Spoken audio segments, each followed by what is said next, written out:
Sex racket চালাতে গিয়ে ধরা পড়ল কোচবিহারের এক হোটেল ব্যবসায়ী।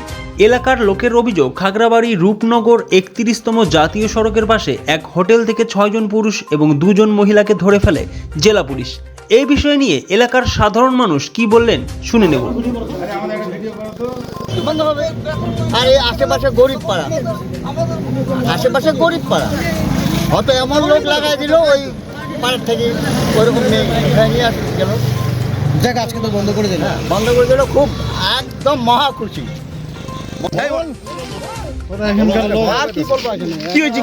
ঘটনাটা কি হয়েছে দাদা বলুন তো একটু খুলে। আরে বলেন না কি হয়েছে, বলুন খুলে বলেন কি হয়েছে, বলেন। আরে বলেন পরিষ্কার কথা বলুন দাদা, কি হয়েছে দাদা বলেন তো। এখানে একটা হোটেল খুলেছে বর্মন, কিন্তু উনি আগে প্লাইবোর্ডের ব্যবসা করতো। হ্যাঁ, করার পরে ও কি সিদ্ধান্ত নিলে পরে হোটেল করলো। এই যে বাচ্চা কাচ্চা নিয়ে আসে নামাপাড়ার থেকে, ছোটো ছোটো বাচ্চাগুলোকে নিয়ে এখানে ব্যবসা করতেছে। হ্যাঁ, আমরা দেখি কমপ্লেন জানাচ্ছি, অনেকবার কমপ্লেন জানানোর পরে কোথায় কমপ্লেন জানিয়েছিলেন? কিছু করেনি।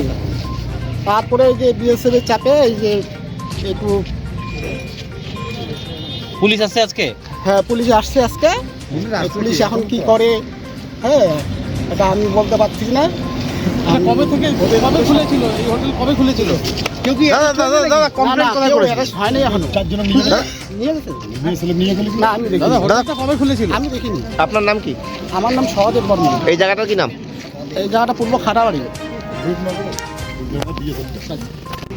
বলছি মাঝে মধ্যে কি শুনতে পেতেন? শুনতে পারতাম না, আমরা ঘরেই থাকতাম না, এই ব্যাস এইটুকুই দেখতাম। ছেলে মেয়ে আসা যাওয়া, হ্যাঁ আসা যাওয়া করতো, ভিতরে যেত প্রতিদিন আসা যাওয়া করতো কি? হ্যাঁ রোজ। আজকে কি পুলিশ আসার পর আপনারা জানতে পারলেন যে এখানে কোনো হ্যাঁ পুলিশি পুলিশ অভিযান আসার পরে জানতে বললাম যে এরকম হোটেল সিল হবে নাকি, বুঝছো এইটুকু। আজকে হোটেল থেকে ছেলে মেয়ে পাওয়া গেছে, হ্যাঁ আজকে পাওয়া গেছে। তার মধ্যে 3 জন মেয়ে। হ্যাঁ হ্যাঁ। আপনার নাম? আমার নাম পম্পা হেগড়ে। এই জায়গাটার কি নাম? এই জায়গাটার নাম Rupnagar BSF Purba Khagrabari. Sponsored by বিশাল অ্যাম্পোরিয়াম। যুগ বদলেছে জীবনের ধারা। তাই নিজের ঘরকে শৌখিনতায় মুড়ে ফেলতে চলে আসুন। Co-sponsored by